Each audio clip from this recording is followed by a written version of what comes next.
The splinters of High Fleet Behemoth that scattered from the Battle of Macragge continue to bedevil Ultramar and the wider Imperium to this day, with vast beast-like creatures that tower above and crush many below.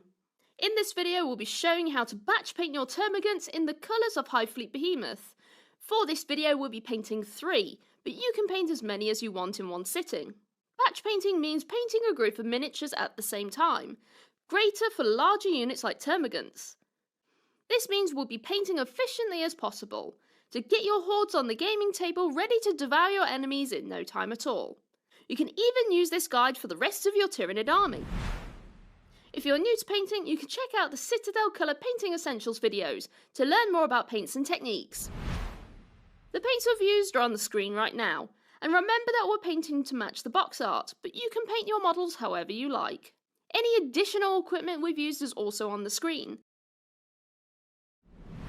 The first thing we need to do is undercoat our models, and for this colour scheme we've used Mephiston Red, as this is the main colour of our High Fleet. First we'll apply a thin coat of Mephiston Red from the pot. This helps us get a uniform coat all over the model, just in case we have to tidy up any mistakes later on. One coat of this colour should be plenty, as the undercoat is already the same colour. This just gives us a slightly different finish to the spray. By applying a coat to each model in turn, this ensures we don't miss any models, and they all have plenty of time to dry. Next we'll be shading the skin and the gun with Carroburg Crimson. Normally we should do the shades after a lot of base paints are applied, but it's easier to fully paint the skin first so we can avoid getting this strong shade on the other colours. Just make sure you cover all over, so don't worry about being messy at this stage. We just want to make sure it doesn't pull too heavily. So use small amounts of paint and move it around. Then you can move to the next model once it's fully covered. So just keep an eye on all your termagants at this stage, as if you don't make sure that the shade is drying evenly, you could end up with some really dark patches.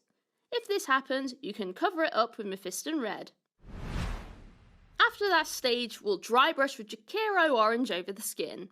Just like with the shade paint, we are doing this now to avoid tidying up afterwards. By using circular motions all over, we get all of those raised areas covered and avoid those nice recesses. You can also use directional dry brushing as well to pick out any particular details like the tail or legs.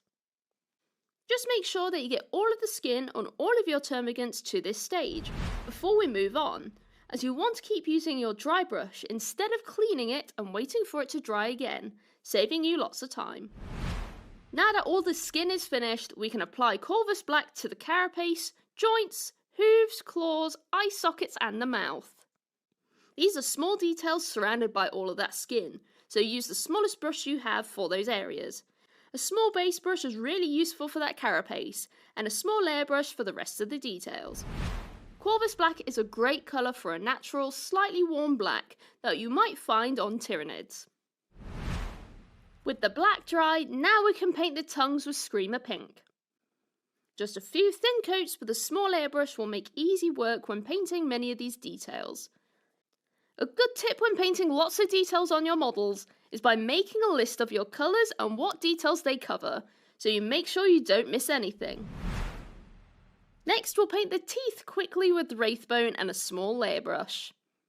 As we've already painted the mouth in Corvus Black, this will really help those teeth stand out even more from the model, showing us how sinister and vicious the termagants can be.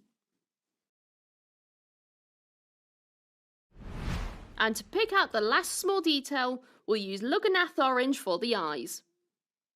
We still want to keep the black base coat under this colour, so use a small layer brush and dot it into the eye sockets. You can always build it up rather than put too much on. You can really see the Behemoth termagants becoming a great little unit. Now that all our colours are down, we can shade over the Corvus Black and Screamer Pink details with Nuln Oil. We don't need a lot, just enough to get into those recesses and shade nicely. So try and avoid the teeth if possible when painting the tongue, but it's not the end of the world if you do. Just tidy back over when it's dry. And we can finish off our models with a quick and easy highlight of Temple Guard Blue on the carapace and claws. With small choppy lines around the edges of the plates and a few small solid lines, we can really bring this armour to life. the chittering, dangerous life that it is. If you don't want to highlight this way, you can also dry brush this colour onto the carapace instead. And there we are, your behemoth termagants are now finished, ready to swarm and crush anything that could be consumed as biomass. You can see that our models are based using astrogranite, and if you'd like to learn more about technical paints, you can check out our video all about them. For more tutorials, tips and tricks, check out citadelcolour.com or head to your local Warhammer store where our amazing staff will be happy to help you. Well, we hope you enjoyed this video and we'll see you next time. Bye bye!